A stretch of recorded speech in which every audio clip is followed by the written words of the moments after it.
our executive editor Palki Sharma is on ground zero covering all the latest updates.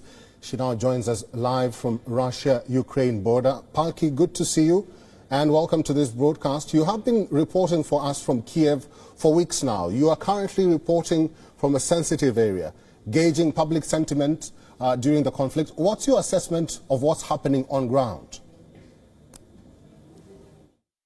I'm at the Senkivka border checkpoint, and this site where I'm standing will be the site of the opening battle in case Russia decides to invade Ukraine. Because to my right is Belarus. This road leads to Belarus. The border is right behind where we are standing. And to my left is Russia, and where we are is Ukraine. In front of me you see the last Ukrainian village on the northern side, which is Senkivka. So this is a very, very significant spot. A former defense minister of Ukraine recently said that the 600-mile-long border between Ukraine and Belarus is a high-risk zone. And we went here today to see what was happening, because on the other side of the border, I'm sure you know that Russia and Belarus are conducting drills. They have S-400 missile systems, Su-35 fighter jets, Iskander missiles, tanks, all sorts of military deployment, and 30,000 troops. And so this is a very sensitive zone. The border guards who are stationed here are prepared, they say, for whatever is coming. They've always operated under the shadow of war,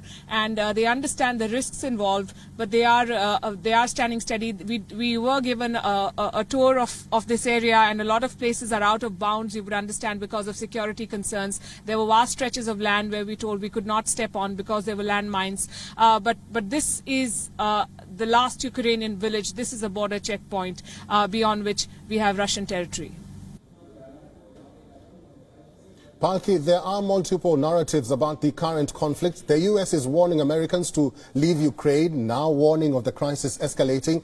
How will this impact the ongoing tensions?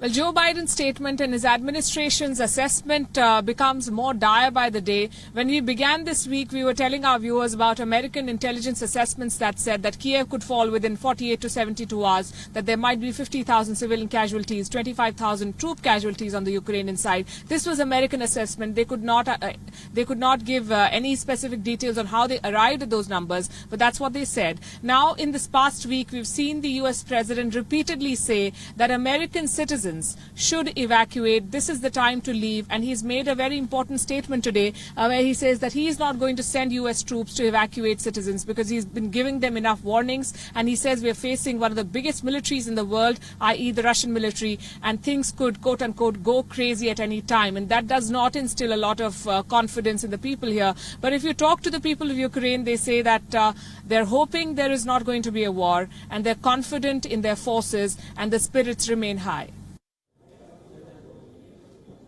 Palki, Russia continues to say that they will not, or they do not have any intentions of attacking Ukraine. Recent satellite images show more Russian deployment. What's your take on the same?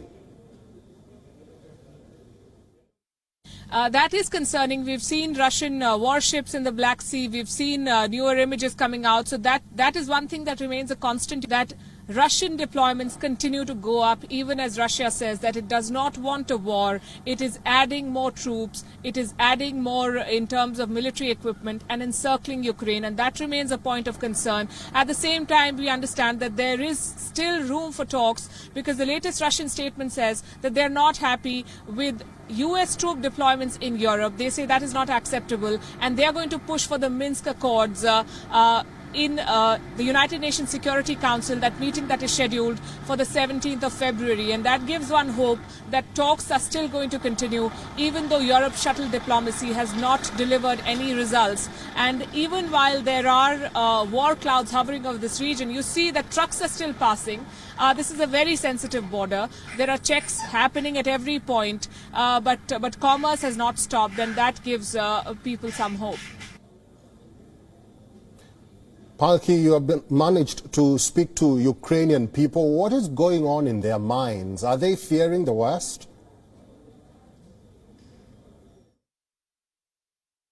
there is tension, and that is undeniable. Everyone you speak to says that there is no telling what Vladimir Putin does and which way the Russians will go. And everyone is aware of the fact that the Russian military is very big. It could overwhelm the Ukrainians if they so desire. Russia has put everything on the table. The fact that their president came out and said that while NATO forces are very big, at the same time, the world must remember that there will be no winners in this war, and that Russia is a nuclear power. So those threats are very much there. The hope here in Kiev is that diplomacy delivers and not tanks. But at the same time, the president of Ukraine, Volodymyr Zelensky, has made it very clear that none of these compromises are going to come at the cost of Ukraine's sovereignty. When the Europeans push for Minsk Accords, the government in Kiev says that the implementation of that agreement will not happen on Russia's terms.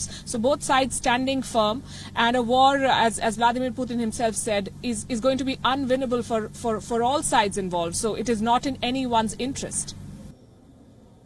Reporting live from the border of Ukraine and Russia, Palki Sharma, thank you very much. WION is now available in your country. Download the app now and get all the news on the move.